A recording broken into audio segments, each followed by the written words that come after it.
अस्सलामुअलैकुम वरहमतुल्लाहि वबरकातुहू। आज हम एक ऐसे मौजू पर बात करने जा रहे हैं जो हर मोमिन के दिल में एक ख़ास उम्मीद और एक खुशी की लहर पैदा करता है। जी हाँ, हम बात करेंगे उस हतमी मंजिल की, उस अबदी ठिकाने की जिसे जन्नत कहा जाता है। ज़रा इस बात की गहराई को महसूस कीजिए। ऐसी नेमतें जो ना किसी आंख ने देखी, ना किसी कान ने सुनी और ना ही किसी दिल ने कभी उनका तसव्वुर किया। ये बयान जन्नत की हकीकत को खोल कर रख देता है। ये कोई आम जगह नहीं, बल्कि एक ऐसा आलम है जो हम इंसानों की सोच और हमारे तसव्वुर की हुदूद से बहुत बहुत आगे है। लेकिन इस आबदी घर को ठीक से समझने के लिए ये बहुत ज़रूरी है कि हम पहले अपनी इस मौजूदा ज़िंदगी की हकीकत को पहचानें। देखें, ये जो दुनिया है ना, ये तो बस एक आर्जी पड़ाव है, एक मुसाफिर खाना। यहाँ की कामयाबियाँ, यहाँ की खुशियाँ, ये सब वक्त के साथ ख़त्म हो जाती हैं। लेकिन आखिरत की कामयाबी वो दायमी है, वो हमेशा हमेशा रहने वाली है। तो फिर असल तवज्जो तो उस हमेशा की ज़िंदगी की तैयारी पर ही होनी चाहिए, है ना? तो फिर जन्नत, वो इनाम जिसका हमसे वादा किया गया है, वो दरअसल है क्या? आइए ज़रा उसकी नौयत को समझने की कोशिश करते हैं। जन्नत सीधे और आसान लफ्ज़ों में वो मकाम है जिसे खुद अल्लाह ताला ने अपने साले और नेक बंदों के लिए ख़ास तौर पे तैयार किया है। ये हतमी इनाम की जगह है, एक ऐसा घर जहां सिर्फ और सिर्फ अमन और सुकून है और हर तरह के दुख और तकलीफ से मुकम्मल निजात है। इस फ़र्क को समझने के लिए ज़रा एक मुवाजना करते हैं। एक तरफ है हमारी दुनियावी ज़िंदगी जो आजमाइशों से भरी है, बीमारी है, गम है, थकावट है, बुढ़ापा है। लेकिन दूसरी तरफ है जन्नत, और वहाँ इनमें से कुछ भी नहीं होगा। वहाँ ना कोई बीमारी होगी, ना कोई गम, ना कोई थकावट, बल्कि हमेशा की जवानी और लाजवाल राहत होगी। अच्छा, तो जन्नत में मिलने वाले इनामात और नेमतें आखिर होंगी कैसे?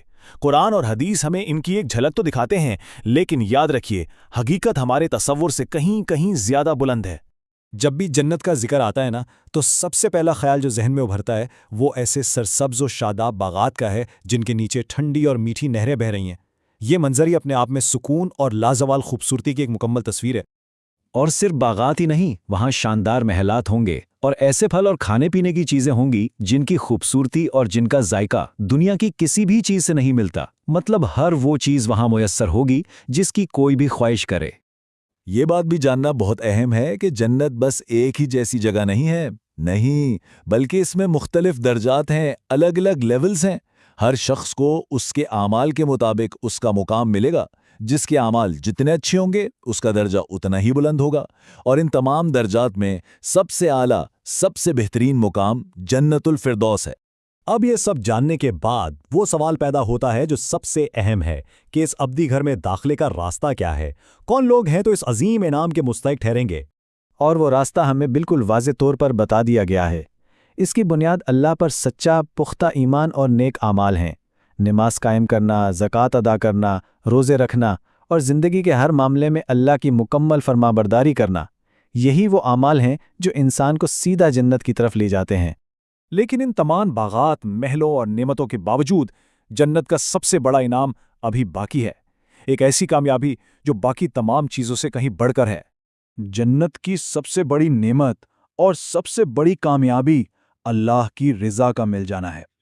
जब अल्लाह अपने बंदे से राज़ी हो जाता है तो उससे बड़ा कोई इनाम हो ही नहीं सकता।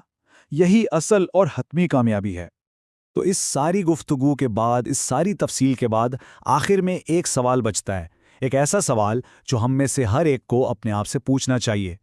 जन्नत वो अबदी कामयाबी है जिसके लिए कोशिश करनी चाहिए। असल सवाल तो ये है कि क्या हम अपनी ज़िंदगियों को इस मकसद के लिए तैयार कर रहे हैं? ये एक ऐसा नुक्ता है जिस पर हम सबको गहराई से गौर व फिक्र करने की ज़रूरत है।